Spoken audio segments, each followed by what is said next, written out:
Je vais vous parler du père et de l'impair. On est là, évidemment, dans l'alternance.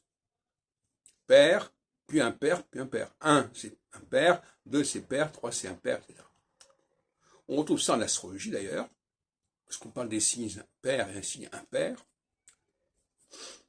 Les signes impairs, c'est 1, 3, 5, etc. Les signes pairs, c'est 2, 4, 6, 8. Et c'est important de comprendre cette dimension alternative. Les gens comprennent.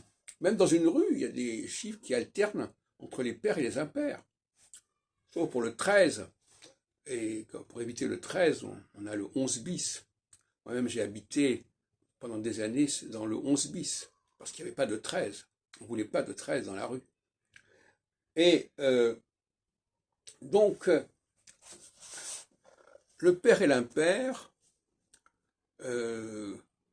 ça pourrait servir de matrice quelque part. Le père, c'est le, comme on dit, le père c'est le féminin, l'impair c'est le masculin, par exemple. Et tout nous rappelle qu'il faut une alternance. Tout nous rappelle, alors l'alternance, ça veut dire deux choses. C'est-à-dire qu'il faut changer, mais il faut revenir. Et ça, c'est une règle qu'il faut bien comprendre.